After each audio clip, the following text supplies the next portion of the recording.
Finalement, ce que vous dites dans votre bande dessinée, c'est que même l'intelligence ne peut pas nous sauver parce que il peut y avoir des déclenchements idéologiques malsains et ça fait partie du bug. Ça fait partie du bug parce que c'est la mémoire qui est en jeu.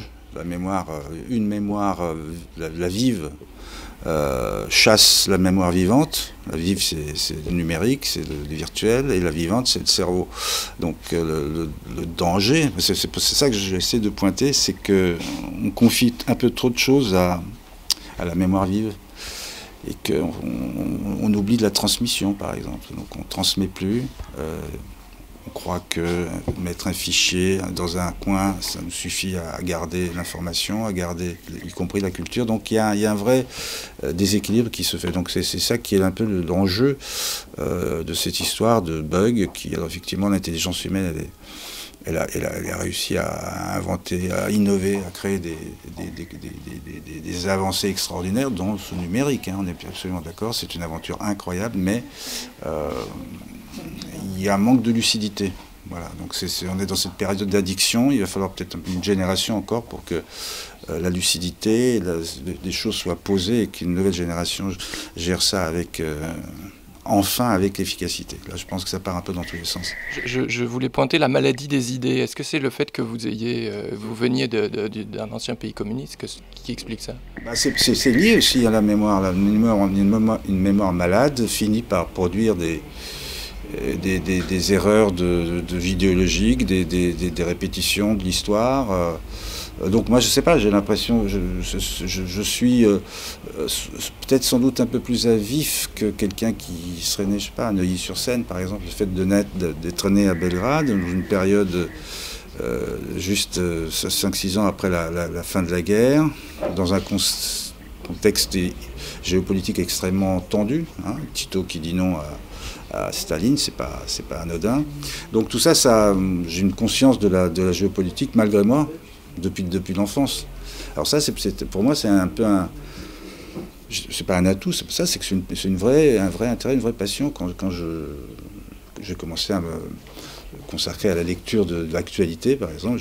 La première chose que j'allais voir, c'était l'actualité internationale. Donc bon, c'est là que se trouvent les idéologies. Je ne parle pas trop des idéologies actuelles qui sont en telle régression, mais ça peut compter forcément pour une forme de lucidité ou d'envie de me pencher sur la marge du monde. Alors, la question sur le dessin, par rapport aux phalanges de l'ordre noir, par exemple, où vous étiez vraiment dans le trait, vous êtes passé à quelque chose de l'ordre de la peinture. Est-ce que tout ça est calculé, tout ça est pensé, tout ça est pronostiqué? Et est-ce qu'aussi, des fois, vous vous trompez? Ou est-ce que vous êtes toujours porté par votre génie et vous ne surveillez pas votre main?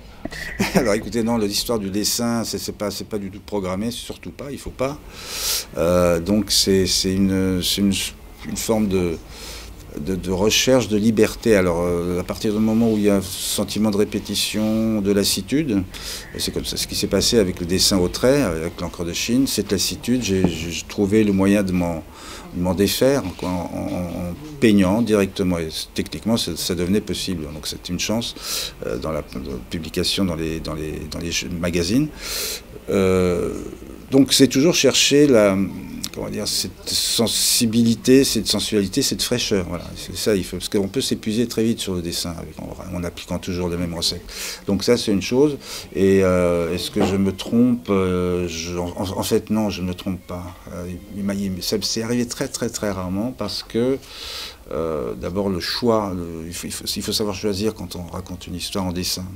Il y a le texte évidemment, mais il faut, lorsqu'on se lance, il faut avoir une vision de ce que l'on veut dire, mais pas trop précise de ce qu'on veut montrer, de ce qu'on veut dessiner. Parce que si on a une idée trop précise de ce qu'on veut dessiner, on s'acharne, on se perd.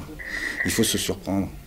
Il faut se surprendre. C'est ça qui est très étonnant, c'est que voilà, je sais que je vais montrer deux personnages en train de s'affronter verbalement, je discutais, bon, c'est pas forcément de l'action. Si l'image je l'ai en tête avant et que j'essaie de la restituer, ça ne marchera pas. Donc il faut qu'il se passe quelque chose dans le dessin ou dans la position ou dans le cadrage. Donc ça, c'est pas des trucs prémédités, mais c'est des trucs de survie.